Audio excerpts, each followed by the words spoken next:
നമസ്കാരം. ഇന്നത്തെ നമ്മുടെ സ്പെഷ്യൽ ചിക്കൻ പക്കോടയാണ്. അപ്പോൾ സാധാരണ ചിക്കൻ്റെ സ്നാക്ക് ചെയ്യുന്നതിനേക്കാളൊക്കെ വളരെ സിമ്പിൾ ആണ്.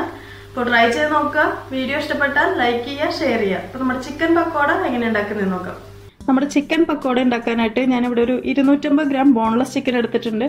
ഈ ഒരു റെസിപ്പി നമുക്ക് ബീഫ് വെച്ചിട്ടും ചെയ്യാം കേട്ടോ. ബീഫ് വെച്ചിട്ട് ചെയ്യാനാണെങ്കിൽ ബീഫ് നന്നായിട്ട് വേവിക്കുക. അതിനുശേഷം അതിലെ വെള്ളം കംപ്ലീറ്റ് കളഞ്ഞതിന് ശേഷം എടുക്കുക.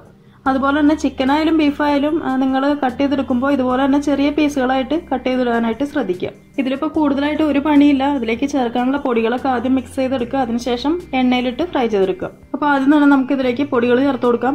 1/4 ടീസ്പൂൺ മഞ്ഞൾപ്പൊടി ഇട്ട് കൊടുക്കുക, 1/4 ടീസ്പൂൺ കുരുമുളക് പൊടി, 1 teaspoon Kashmiri chilli powder, 1/2 teaspoon garam masala, ആവശ്യത്തിനുള്ള ഉപ്പിട്ട് കൊടുക്കുക. നന്നായിട്ടൊന്ന് മിക്സ് ചെയ്തെടുക്കുക. ഇനി ഇതിലേക്ക് നമുക്ക് 1/2 കപ്പ് ബ്രെഡ് പൊടിച്ചത് ചേർത്ത് കൊടുക്കണം. അപ്പോൾ ആദ്യം 1/2 കപ്പ് ചേർത്ത് കൊടുക്കുക. എന്നിട്ട് നമ്മൾ ലാസ്റ്റ് മിക്സ് ചെയ്തതിന് ശേഷം 1 കപ്പും കൂടെ ചേർത്ത് കൊടുക്കുക. അതുപോലെ തന്നെ 2 ടേബിൾ സ്പൂൺ അരിപ്പൊടിയും കൂടെ ചേർത്ത് കൊടുക്കുക.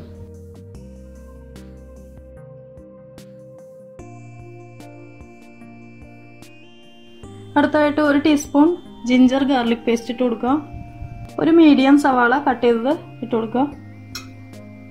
കുറച്ച് മല്ലിയിലയും പുതിനയിലയും കൂടെ ഇട്ട് കൊടുക്കുക. ബാക്കിയിരിക്കുന്ന ബ്രെഡ് പൊടിച്ചതും കൂടെ ഇട്ട് കൊടുക്കുക. ഇനി ഇത് കുഴച്ചെടുക്കാനായിട്ട് കുറച്ച് വെള്ളം കൂടെ ഒഴിച്ചു കൊടുക്കുക. അധികം വെള്ളം ഒഴിക്കണ്ട കേട്ടോ, കുറച്ച് ഒഴിച്ചു കൊടുത്താൽ മതി. എന്നിട്ട് മിക്സ് ചെയ്തതിന് ശേഷം പോരാത്തുണ്ടെങ്കിൽ ബാക്കിയും കൂടെ ഒഴിച്ചു കൊടുത്താൽ മതി.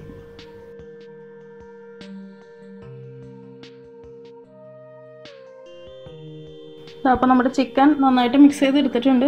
ഇതിങ്ങനെ സ്പൂണിൽ എടുത്തു കഴിഞ്ഞ് കഴിഞ്ഞാൽ അതുപോലെ കമഴ്ത്തി പിടിച്ചാൽ പെട്ടെന്ന് അങ്ങോട്ട് വീഴരുത് കേട്ടോ. അതാണ് അതിൻ്റെ പരുവം. ആ ഒരു തിക്കിൽ വേണം എടുക്കാനായിട്ട്. ഇതിനിപ്പോൾ നമുക്ക് റെസ്റ്റ് ചെയ്യാനൊന്നും വെക്കണ്ട. എണ്ണ ചൂടാക്കിയിട്ട് ഫ്രൈ ചെയ്തെടുക്കാം. നമ്മുടെ ഓയിൽ ചൂടാക്കാനായിട്ട് വെച്ചിട്ടുണ്ട്. ചൂടായി വരുമ്പോഴത്തേനും നമുക്കിത് അതിലേക്ക് ഇട്ട് കൊടുക്കാം. അപ്പോൾ അതിന് മുമ്പായിട്ട് നമുക്ക് കയ്യിൽ കുറച്ച് ഓയിൽ ഇങ്ങനെ ഇതുപോലെ പുരട്ടിയതിന് ശേഷം ഇത് കുറേശ്ശെ എടുക്കുക. അതായത് ഇതുപോലെ ഉള്ള പീസുകളായിട്ട്. ഷേപ്പൊന്നും ചെയ്യണ്ട, അതായത് ഉരുട്ടിയൊന്നും എടുക്കണ്ട. ഇതുപോലുള്ള ചെറിയ പീസായിട്ട് ഒരു പ്ലേറ്റിലേക്ക് എടുത്ത് വയ്ക്കുക. അതായിരിക്കും നിങ്ങൾക്ക് എളുപ്പം എടുത്തിടാനായിട്ട്. അപ്പം വെക്കുന്ന പ്ലേറ്റിൽ കുറച്ച് ഓയിലൊന്ന് ഗ്രീസ് ചെയ്തെടുക്കുക കേട്ടോ. അപ്പോൾ നിങ്ങൾക്ക് വേഗം അത് എടുത്ത് എണ്ണയിലേക്ക് ഇടാനായിട്ട് പറ്റും. ഏകദേശം ഒരേ ഷേപ്പിൽ തന്നെ എടുക്കുക. അങ്ങനെ നമ്മുടെ ഓയിൽ ചൂടായി വന്നിട്ടുണ്ട്. അതുപോലെ തന്നെ നമ്മുടെ ചിക്കനും ഇതുപോലെ തന്നെ റെഡിയാക്കി എടുത്തിട്ടുണ്ട്. ഇതുപോലെ ചെയ്യണമെന്ന്, അതായത് ഇങ്ങനെ പാത്രത്തിലൊന്നും വെക്കണമെന്ന് ഒരു നിർബന്ധമൊന്നുമില്ല കേട്ടോ. നിങ്ങൾക്ക് നേരിട്ട് എണ്ണയിലേക്ക് കൈ കൊണ്ട് എടുത്തിടാവുന്നേ ഉള്ളൂ. പക്ഷെ ഞാനിപ്പോൾ എന്താണെന്ന് വെച്ച് കഴിഞ്ഞാൽ നമ്മളിപ്പോൾ ധൃതിയൊക്കെ പിടിച്ച് ചെയ്ത് എടുക്കുമ്പോൾ പലതും പല വലുപ്പത്തിലായിപ്പോവും. അപ്പോൾ പല വേവാവും. അപ്പോൾ അതുകൊണ്ട് അത് ഒഴിവാക്കാൻ വേണ്ടിയിട്ടാണ് ഇതുപോലെ പ്ലേറ്റിലേക്ക് എടുത്ത് വെച്ചേക്കുന്നത്. അപ്പം നിങ്ങളുടെ സൗകര്യം പോലെ എന്താണെന്ന് വെച്ച് കഴിഞ്ഞാൽ ചെയ്യാം. ഇനി തീ മീഡിയം ടു ലോ ഫ്ലെയിമിലേക്ക് വെക്കുക. അതിനുശേഷം നമ്മുടെ ചിക്കൻ ഓരോന്നായിട്ട് ഇട്ട് കൊടുക്കുക.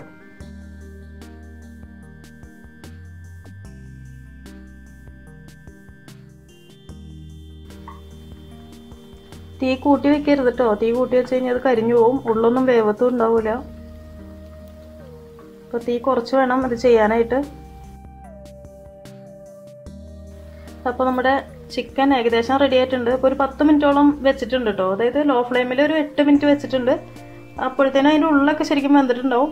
പിന്നെ ഒരു 2 മിനിറ്റ് നിങ്ങളൊരു മീഡിയം ഫ്ലെയിമിലേക്ക് മാറ്റുക. അപ്പോൾ അതിൻ്റെ പുറം വശവും നന്നായിട്ട് ക്രിസ്പി ആയിട്ട് വരും. അപ്പോൾ റെഡി ആയിട്ടുണ്ട്. നമുക്കിനിത് എണ്ണയിൽ നിന്ന് എടുക്കാം.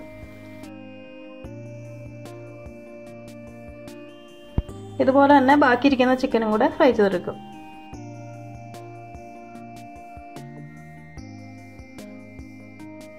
അങ്ങനെ നമ്മുടെ ക്രിസ്പി ചിക്കൻ പക്കോട റെഡി ആയിട്ടുണ്ട്. വളരെ സിമ്പിൾ അല്ലേ ചെയ്യാനായിട്ട്. അപ്പോൾ നിങ്ങൾ മസ്റ്റായിട്ടും ട്രൈ ചെയ്ത് നോക്കുക. ഇഷ്ടപ്പെട്ടാൽ ലൈക്ക് ചെയ്യുക, കമൻറ്റ് ചെയ്യുക. അപ്പോൾ അടുത്ത ദിവസം നമുക്ക് കാണാം. താങ്ക്